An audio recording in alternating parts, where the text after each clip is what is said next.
చాలా దారుణంగా ఏంటా అని ఇంట్లో వాళ్ళని అడిగితే 2 నెలలు ఒక 2 నెలల దాకా టైఫాయిడ్ ఫీవర్ అది వచ్చింది, అలా వేరు తగ్గిపోతుంది అని చెప్పారు. సర్లే అని ఊరుకున్నాను. ఊరుకున్న తర్వాత రూమ్లో తీసుకెళ్ళిన తర్వాత ఫస్ట్ నెలనే తీసుకెళ్ళిన తర్వాత చెప్పాను ఏంటంటే, అమ్మో నా చీకటి అంటే భయం అని అంటున్నాడు. ఏంటా అని అడిగితే బయటికి పరిగొని వచ్చేసి సరే ఏమైనా తింటావా అన్న బదులకి నాకు ఆంటీ నాకు అది కొనిస్తావా అని అంటాడు. ఏంటా ఇలా చెప్తుంటా, నేను ఏం చెప్తున్నా పేరు అనుకున్నా. అడుగు చూసాను మేడం, అంతా చేసింది అంత వాళ్ళే మేడం, నా జీవితం నాశనం చేశారు మేడం. మా పేరెంట్స్ కూడా చెప్పాను నేను, ప్లీజ్ మేడం నేను జాబ్ చేస్తున్నా అన్నావు కదా, ఎవరైనా సైకియాట్రిస్ట్ కనుక చూపించుంటే నీకు ప్రాబ్లం ఏంటనేది తెలిసేది కదా. చూపించడానికి తీసుకెళ్ళినట్టు ముందు జాబ్ లో జాయిన్ అవ్వాలి కదా, దానికి డబ్బులు కావాలి కదా. నేను జాబ్కి వెళ్ళాను మేడం. వెళ్తే నేను జాబ్కి వెళ్ళిన డబ్బులకి ఇంటి దగ్గర ఉండిపోడు కాదు మేడం, ఎక్కడికెక్కడికి వెళ్ళిపోయాడు. మళ్ళీ నేను తీసుకుని వచ్చేదాన్ని మేడం. నేను దానివల్ల నాకు ఏం చేయలేదు, జాబ్ చేసుకోవాలా లేకపోతే ఇతను ఎత్తుకొని ఇతను చూసుకోవాలా, అత్త మామూలు నేను చూసుకోవాలంటే మా చెత్తగారు ఇప్పుడు నీ బాధ్యత, మాకు అప్పుడు నీకు ఒంట్లో బాగోపోతే మా కొడుకు చూసుకుంటాడు కదా, అదే పసులు మా అబ్బాయికి ఒంట్లో బాగా నువ్వు చూసుకోవాలని వాళ్ళు డిమాండ్ చేస్తుంటే నేను ఏం చేయగలను అమ్మ? నీకు ఇప్పుడు అర్థం అవుతుందా క్లియర్ గా అతను ఏ పొజిషన్ లో ఉన్నాడని? మీ ఇంట్లో వాళ్ళు ఏమంటున్నారు? మా ఇంట్లో అంటే కష్టం వచ్చినా నష్టం వచ్చినా పెళ్లి చేసాం కదా మా ఇంకా మీరే చూసుకోవాలంటున్నారు. నాకేం చేయలేదు, ఇట్లా ప్రాణం ఏం చేస్తే బతకలేకపోతున్నా, ఉండలేకపోతున్నా. ఇక్కడ సింపుల్ కదమ్మా, మనం ఏమి ఏదో పాతకాలంలో లేం కదా. ఒక సైకాట్రిస్ట్ దగ్గరికి తీసుకెళ్ళి ఉంటే కనుక 10-15 రోజుల్లో సెట్ అవుతుంది. తర్వాత మందుల మీద ఉంటే కనుక ఇంకా బాగుంటుంది. ఎందుకు ఆ ఆలోచన నీకు ఎందుకు రాలేదు? ఎవరు సజెస్ట్ చేయలేదా సైకాట్రిస్ట్ దగ్గరికి ఎందుకు తీసుకెళ్ళలేదు? లేదంటే అతను యూజువల్గా ఇలాంటి వాళ్ళు ఆ డాక్టర్ ఈ డాక్టర్ లేడు నేను ఎవరి దగ్గరికి రాను అంటూ ఉంటారు, మీకే పిచ్చి నాకేం లేదని అంటూ ఉంటాడు. అలా ఏమనలేదు సార్. నేను తీసుకెళ్దామని తీసుకెళ్తే ఏంటి ఇలా ఉన్నారు, ఏం తీసుకెళ్ళినని ఆంటీ అంటున్నారు, లేకపోతే ఏమైనా పిల్లలు లేరు సొంత ఇలా అయిపోయారని హాస్పిటల్ తీసుకు చెప్పారు. ఆయన మెంటల్గా పిచ్చోడిని చేసుకున్నావు ఏంటమ్మా డాక్టర్ గా తిట్టారు నాకు. నువ్వే అలా చేసావని చెప్పేసి రివర్స్ లో నిన్ను తిట్టారా? పిచ్చోడిని ఎలా చేసుకున్నావు ఎలా చేసుకున్నావు? సరే కానీ ఓకే ఏదోటి చేసుకున్నావు, కర్మకాయలు చేసుకున్నావు, కానీ టాబ్లెట్లు ఇచ్చారా? టాబ్లెట్లు ఇచ్చినా కూడా ఇతను వేసుకోడు, అవన్నీ పడేస్తారని చెప్పారు. టాబ్లెట్ అయినా వీళ్ళ ఇంట్లో అడిగితే అబద్ధం చెప్తున్నావు నువ్వు. టాబ్లెట్లు వేస్తా రోజు, నేను రోజు షాప్ లో ఇప్పిస్తావు కదా నువ్వు నాకు రోజు రూపాయి పెట్టి. ఇది ఇలా అంటున్నావు, తీరాలంటే బరువుని తెంచుకుందామని మేము ఇచ్చేసాను. లేకపోతే అడిగావా వాళ్ళని? అడిగాను. ఇలా ఏమన్నారు తెలుసా, అంత మంచోడిని అయితే కట్నం లేకంటే నీకు ఎందుకు చేస్తావు ఇచ్చి, పిచ్చండి కాబట్టి నీకు బరువు తీసుకుందాం నీకు ఇచ్చి చేశానని ఆమె దగ్గరంతా చేసింది. అక్క వాళ్ళక్క ఈయనకి తమ్ముడు. మీ ఇద్దరికి ఫిజికల్ రిలేషన్ ఉందమ్మా? లేదు మేడం. ఊరికే తాళి కట్టించుకున్నావు కాబట్టి 2 years నుంచి అతన్ని భరిస్తున్నా. ఇంటి పిల్లడు అనుకోవాలా పిచ్చాడు అనుకోవాలా అమ్మేకుండా ఏం తెలియదు. ఒక దగ్గర నుంచి నా పోనా ఇరుగు పొరలు ఎవరైనా మాట్లాడారనుకో మీ ఆయన ఇలాగే ఉంటాడా? కొట్టడం అట్లా ఏమన్నా చేస్తాడా? కొట్టడం ఉండదు, మొత్తం అంతా మబ్బుగా ఇలాంటి చిన్న పిల్లోడి పనులే చేస్తున్నాడు. మేడం. బాబు ఏం పేరు బాబు? నిన్నే ఏం పేరు? నా పేరా అల్లు అర్జున్. అల్లు అర్జున కాదు, నీ పేరేంటి?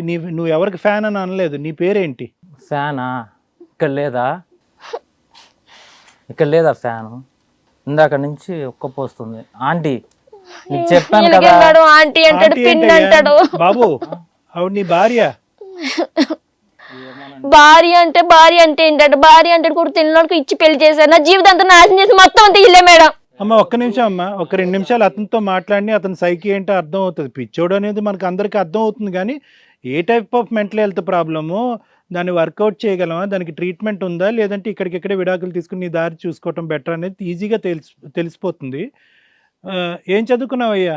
నేను అమ్మ ఇతను అతని పేరేంటమ్మా? అతను సినిమా పేర్లు కాదు, అతని పేరేంటి? అతను శేఖర్. నీ పేరు శేఖరేనా? ఏమో ఆంటీ పెట్టావా నువ్వు పేరు నాకు? నన్ను అల్లు అర్జున్ పిలుస్తారు మా సందులో కదా. శేఖర్ ఏం చదువుకున్నావు? ఇప్పుడు 2వ క్లాస్ చదువుకుంటున్నా. ఇప్పుడు 2వ క్లాస్ చదువుతున్నావా? నీ వయసు ఎంత? 4. ఏం చేస్తూ ఉంటారు మీరు? ఇంకో ఆంటీ నాకు ఎప్పుడు ఏమి ఇప్పించట్లేదు. నాకు ఆంటీ సంగతి ఇంట్లోనే ఉంటా, ఆంటీతో పాటే ఉంటా నేను ఎప్పుడు. కాదు నువ్వేం చేస్తూ ఉంటావు? నేనేం చేయను. ఏం పని చేయవా? తింటాను. ఆంటీ ఏమో రోజు ఏ ఇప్పించిద్ది రూపాయి చాక్లెట్లు, అవి తింటా అంతే. రాత్రిపూట పడుకుంటాడా మిత్రును? పడుకోడు, నిద్రలో లేసి అటు ఇటు తిరుగుతాడు, అవి పదలు కూడా వేస్తాడు. మొత్తం ఏంటంటే జూమ్ అని కారు అని నాది ఆ కారు కొనేవాళ్ళు, ఆ కార్లో బొమ్మలు కట్ట చూస్తాడు, అవి ఇవి ఉంటే నేను ఎక్కడ తీసుకొస్తాను madam? Completely gown case madam. వాళ్ళ అక్కతో కూడా మాట్లాడదాం. మాట్లాడాలి, అసలు ఆవిడతోటే మాట్లాడాలి. ఆ స్త్రీగా మరి ఒక సెకండ్ అన్న ఆలోచించడమే.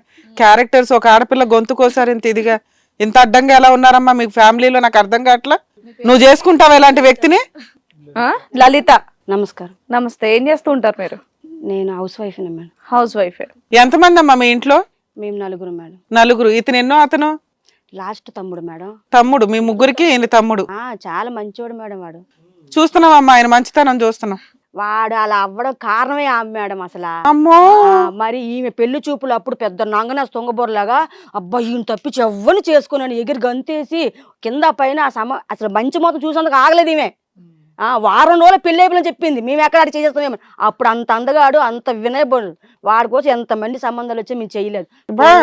వినయంగా ఉంది కదా అమ్మ, తెల్ల తొక్కగా ఉంది కదా అని చెప్పి చూసుకుంటుంది నా తమ్ముడిని అని చెప్పి వెమ్మడే సంబంధాలు కుదిరించుకొచ్చింది మేడం. వాళ్ళ అక్క అయితే మరీని. అమ్మా నువ్వు చాలా గట్టిగా మాట్లాడుతున్నావు కానీ మీ అబ్బాయికి మీ తమ్ముడికి ఏం ప్రాబ్లమ్స్ ఏమి లేవా మేడం? వాడు 3 నెలల వరకు మేము ఇచ్చిన టాబ్లెట్ ఆమె ఎందుకు ఇట్లేదు? టాబ్లెట్లా?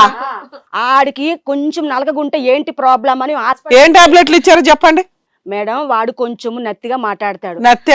దాన్ని నత్య అంటారా? మేడం వాడు నత్తి అంటారు, మీరు పిచ్చి అంటున్నారు. అది పిచ్చిదని చేసింది అది. కాదు, పెళ్లి చేశానని చెప్తున్నావు కదా లలిత. లలిత పెళ్లి చేశానని చెప్పేసి అన్నావు ఏంటది? మీ తమ్ముడు ఏం చేస్తున్నాడు? మేడం అదేమని తెలుసా, అంత మంచోడు అయితే వేరే అమ్మాయికి లక్షల్లో కట్నం చేసుకుంటే నీకే కట్నం లేక నీకేం చేద్దును అని అంద మేడం. మందులు అంటే ఎందుకు మీరు ఇంతలో ఇంట్లోనే వెనకాల తిరుగుతున్నా ఏదో చెప్తాదంట.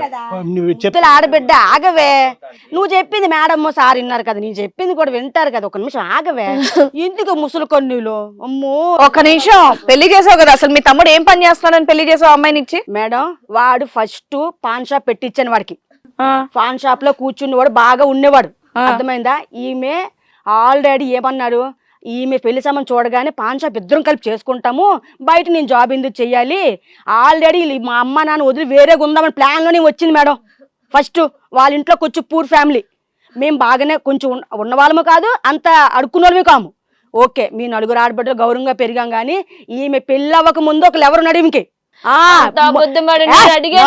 నేను నీకు కూతురు ఉంటే చేద్దామా, పిచ్చోట చేయి నీ కూతురు చేద్దామని నేను అడిగితే తనని కూడా చెప్పలేవు. ఒక్క నిమిషం ఆగమ్మా. దేవుడు కొట్టేస్తాను మేడం. ఒరే తమ్ముడు ఆగరా, నీకెందుకో, నువ్వు కాముకుండా. నీ మాట బానే అంటున్నాడు ఈ తమ్ముడు. తమ్ము నువ్వు కాముకుండా, నేను ఉన్నాను కదా, నీకెందుకో. ఎవరా అండి మీరు? మెడిసిన్ ఇక్కడే వారు నీవో పిచ్చి రాకూడదు, కాముండు. ఆడు పిచ్చిలో అక్కడికి పెట్టాడు, పిచ్చాడే మేడం. సార్ ఆడు పిచ్చిదని చేసింది అది సార్. అసలు ఆమె సంగతి చెప్తాను మీకు, అన్ని ప్రూఫ్స్. నా ఫోన్ ఇరా తమ్ముడు, అక్కడ ఫోన్ అందుకు మేడం. ఆమెకు ఫస్ట్ కరెక్ట్ గా వారం రోజులు మా ఇంట్లో ఉంది మేడం. వారం రోజులు అది స్కెచ్ మొత్తం మా ఫ్యామిలీ అందరిని అబ్జర్వ్ చేసి తెంగ పిచ్చి నా కొడుకులాగా ఉన్నాడు, వీడు ఒక ఆట ఆడిద్దామని చెప్పి చక్కగా చూడడానికి పొడవు అన్ని. అసలు ఆమె ఏంటంటే ఆ షాప్లో ఆమె కూర్చోలేదు మేడం, వీడి ఇంట్లో ఉండేవాడు. అంటే నేను అన్నాను ఇంకెందుకమ్మా ఇంట్లో ఉండి నువ్వు షాప్ చూసుకో అని. షాప్ చూసుకో అన్నందుకు ఫస్ట్ వేరే దగ్గర జాబ్ చేసేది ఈమె. వేరే దగ్గర జాబ్ చేస్తే వాడు అప్పటి నుంచి కనెక్ట్ అయ్యాడు వీడికి, ఈమె కనెక్ట్ అయ్యి ఆ పిచ్చోడు నీకేం చేస్తాడు, సంసారాన్ని పనికిరాడు, దేనికి పనికిరాడు, ఎందుకు అక్కడ ఉండడమే సేఫ్. అలాగా మనము చక్కగా భార్య భర్తలాగా ఉందాము, సొసైటీకి భర్త కావాలి కదా, వీడిని వాడుకుందాము. ఇంట్లో మా అమ్మ నాన్న కూడా ఏం లేదు, నేను చెల్లెలు డబ్బులు పంపించాలి, స్కూల్ ఫీజు కట్టాలి.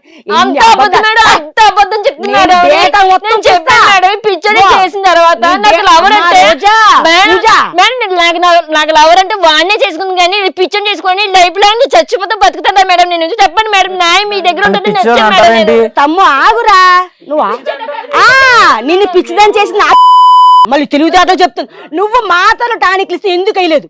వాడికి ఇప్పుడు తగ్గిపోవాలా? మాటలు జబ్బు ఉందని నాకు చెప్పలేదు మేడం. నేను డాక్టర్ గారి సర్టిఫికేట్ తీసుకొస్తా. జబ్బు కాదు అది, జబ్బు కాబట్టి మరి ఆరిన టాబ్లెట్ అది. మీరు ఇద్దరు పార్కు లేరు, పార్క్ లో ఆడటం ఉంటే నేను వాడిని మూతి కొట్టా వీడియో తీసా, నేను వీడియో తీసుకుంటాను, వాడిని చూపించి తీసుకుంటా. ఎందుకు గౌరవం పోతుంది? నా తమ్ముడు లేక వాడు ముద్దుగా పెంచాము, నలుగురు అక్కలు పాస్ పని చేసి పెంచాము మేము. నిక్కమల్దానా నువ్వు రోజు మాట్లాడితే చంపలే, నేను చంపలేనా? లాయర్ సార్ మీకు వీడియో చూపిస్తాను చూడండి, మీకు వీడియో చూపిస్తే ఆ తప్పు అయితే మీరు చూపించిన కొట్టండి. అమ్మా అమ్మాయి తప్పు ఏంటి అనేది పక్కన పెట్టు. మీ తమ్ముడికి మానసిక పరిస్థితి బాగాలేదు అనేటటువంటి అంశం ఆ అమ్మాయికి చెప్పి చేశారా? టాబ్లెట్స్ ఇచ్చేటట్టయితే కనుక దేనికి ఆ టాబ్లెట్స్ ఇచ్చాను అని చెప్పి ఇచ్చారనేది ఒకటి తేల్చమ్మా. ఆ అమ్మాయి చరిత్ర ఏంటి, ఏ వీడియో రికార్డింగ్స్ అవుతారో చూద్దాం. అయితే మా తమ్ముడు ఫస్ట్ నెల రోజులు బాగున్నాడు సార్. మా ఇంట్లో ఎవరికి ఆ చిన్న చిన్న జిడ్డుతనం ఆ జామ్స్ ఎవరికి లేవు సార్ పుట్టుకతో, నానమ్మది కానీ మాది కానీ. వీడు ఒక్కడికే ఎందుకు అట్లా వచ్చిందో తెలియదు. పెళ్ళైన 2 నెలలు బాగున్నాడు, ఈమె కూడా బాగా చూసుకుంది, ఒంటి మీద చెయ్యేది కాదు. సో మరి ఇందాక మీరు అన్నారు కదా పెళ్ళైన తర్వాత మా తమ్ముడు ఇలా మారిపోయాడు, దానికి ముందు బానే ఉన్నాడు అని అన్నారు కదా. అంటే మీ తమ్ముడికి ముందు నుంచే మానసిక పరిస్థితి బాగాలేదు, అంతకు ముందే మీరు సార్, ఇప్పుడు సైకియాట్రిస్ట్ దగ్గర తీసుకెళ్లారు. తీసుకెళ్లిన అవును తర్వాత సార్. టాబ్లెట్స్ ఈ అమ్మాయికి ఏమని చెప్పారు, ఏ టాబ్లెట్స్